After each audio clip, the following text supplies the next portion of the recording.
Caros amigos, venho falar-vos um pouco da investigação científica no seguimento de uma reflexão que eu partilhei convosco quando falava dos desafios do ensino superior em Cabo Verde. E eu pude referir o facto de que a investigação científica tem sido calcanhar daqueles da formação universitária em Cabo Verde, posto que as universidades têm apostado mais no ensino e muito escassamente na investigação científica e logo também na extensão, que é a atividade através da qual o conhecimento científico produzido é disseminado para resolver problemas na sociedade, contribuindo para o seu desenvolvimento. Entretanto, é por demais sabido que a investigação científica, quando levada a cabo com assertividade, com uma aposta consequente, é suscetível de contribuir para retornos líquidos, não é, em termos econômicos. Portanto, a investigação científica é e deve ser vista como um investimento que é suscetível de produzir inputs para a economia, para a sociedade em geral, para a inovação empresarial, para a inovação dos processos de desenvolvimento, para o desenvolvimento tecnológico, enfim, para o progresso humano e sustentável, não é, dos países. Daí que a investigação científica não é, longe disso, uma aposta, não é, de luxo. É uma necessidade inelutável para o desenvolvimento sustentável. Encontramos países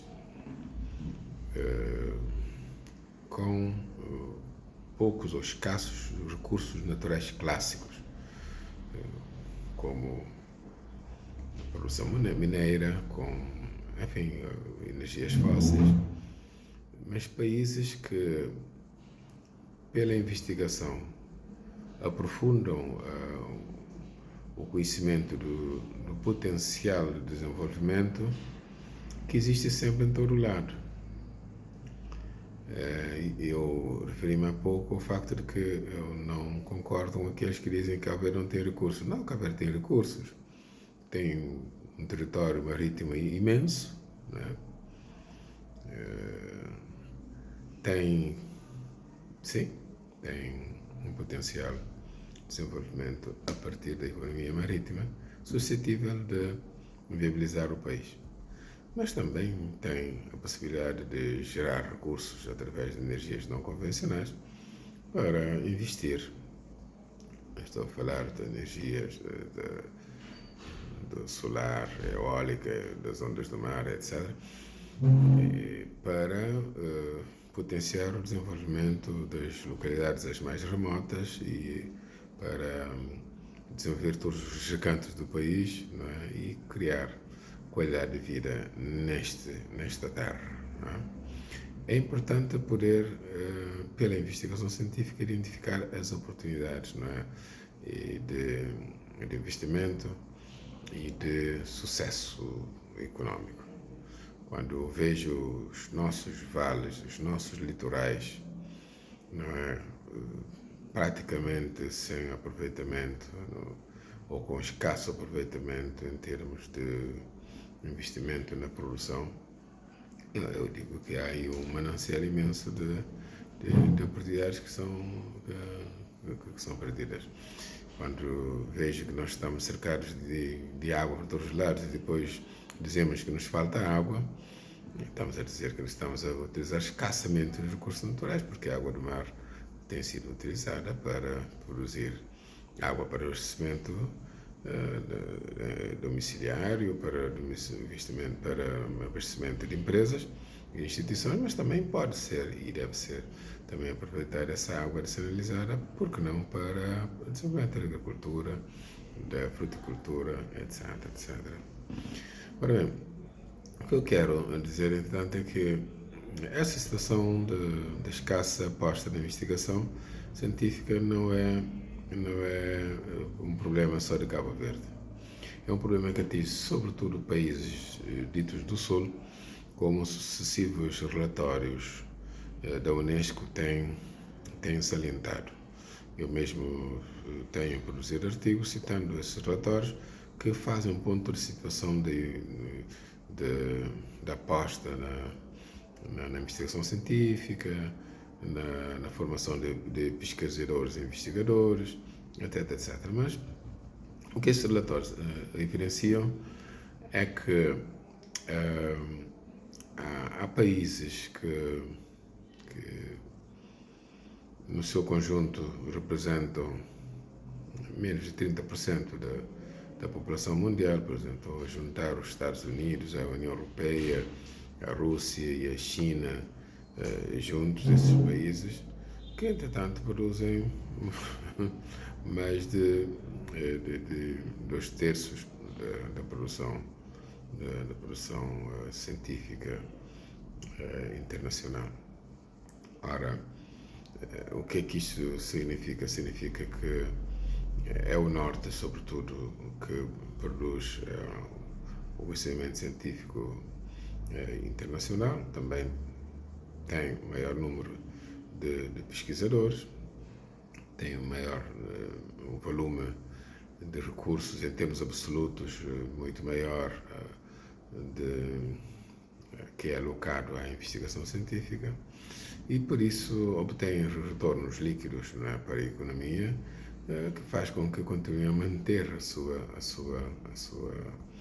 hegemonia, não é, económica, mas também hegemonia em termos de posição, não é, na cientimetria internacional, ou seja, na produção da ciência a nível mundial. Os relatórios da Unesco têm evidenciado que apenas no mundo em geral em 2018, menos de 2% do PIB mundial era destinado à investigação, ao investimento na investigação científica, ou seja, mais precisamente 1,79% do PIB. Isto é a nível mundial, mas essa percentagem varia consoante os países. Nós podemos citar, por exemplo, o caso de países como o Japão, com 3,26% do PIB destinado à investigação. Poderia citar o caso da União Europeia, com menos percentagem, 2,2%. Os Estados Unidos da América com 2,84% do PIB destinado à investigação. O Canadá com quase 2% do PIB destinado à investigação.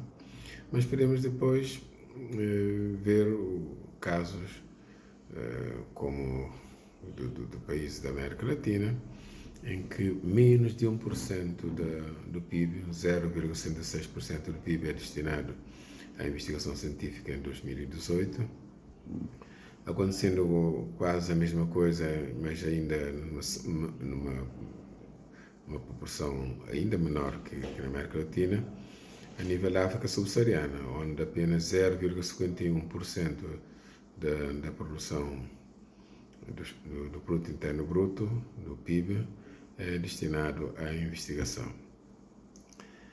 Nós situamos, Cabo Verde situa-se na África subsaariana, e os dados existentes não são muito claros e que nos permitem fazer um apuramento rigoroso, mas é evidente que estamos, sim, muito abaixo de 1%, mesmo abaixo de 0,5% do PIB destinado à investigação científica. Não é? Basta dar um olhar para os orçamentos do Estado e procurar ver e ver que realmente assim é. Mas Cabo Verde pretende também acompanhar o mundo, está ciente da necessidade de apostar na investigação científica, tal como referiu recentemente o vice-primeiro-ministro, que espera alocar 2% do PIB à investigação para o desenvolvimento até 2030. Pronto, é uma opção interessante que faz com que Cabo Verde se aproxime da média mundial. Eu suponho que nessa altura a média mundial irá sair de 1,79% para, se calhar, mais que 2%. Esperemos, porque há muitas incertezas associadas à aposta na investigação científica, tendo em conta que vivemos um contexto de crise internacional que afeta os diferentes países, ricos e pobres. Mas eu costumo dizer que é precisamente nos contextos de crise que a ciência pode ser uma mais-valia, a aposta na ciência, posto que é suscetível de fornecer elementos que substituem uma aposta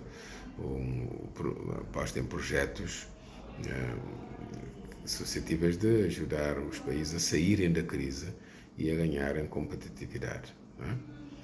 Mas há uma coisa que se pode concluir: a investigação científica, portanto, longe de ser um luxo, é sim uma atividade que, reconhecidamente, isso a diversos níveis, nas diversas organizações internacionais, contribui para haver um progresso económico sustentável, para que haja retornos líquidos. Portanto, é um investimento e não simplesmente despesa.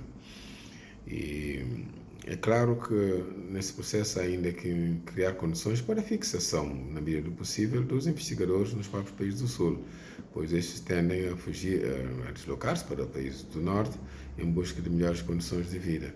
Ora, esse brain drain, ou fuga de cérebros, é um problema que afeta muito os países do Sul. Países do Sul que, porque produzem pouco, dependem muito do Norte, né, que comanda, né, a cientimetria internacional, a produção científica internacional. Países do Sul que, por isso mesmo, dependem muito, são muito consumidores, né, desse conhecimento, mas ainda assim são esses países do Sul que têm dificuldade em quebrar essa dependência, o que está muito patente, nomeadamente nas estatísticas, que apontam para o facto de que, por exemplo, na América Latina, e mesmo acontece em África, os países, os autores, os investigadores, raramente citam uns aos outros nos seus trabalhos científicos, mas citam sobretudo os países ditos do Norte, não é?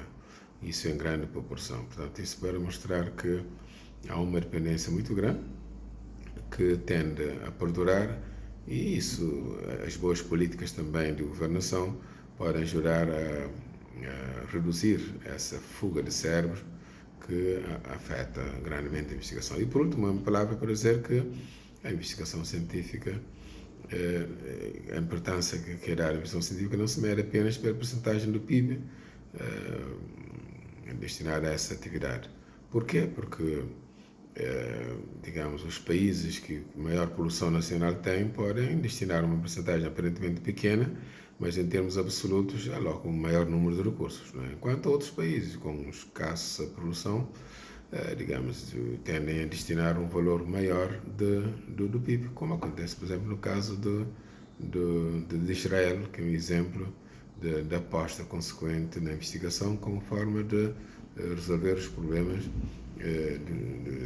desse país, que é um país carenciado dos chamados recursos naturais clássicos, como acontece como é o caso de Cabo Verde. Voltaremos a esse tema seguramente em outros vídeos. Obrigado.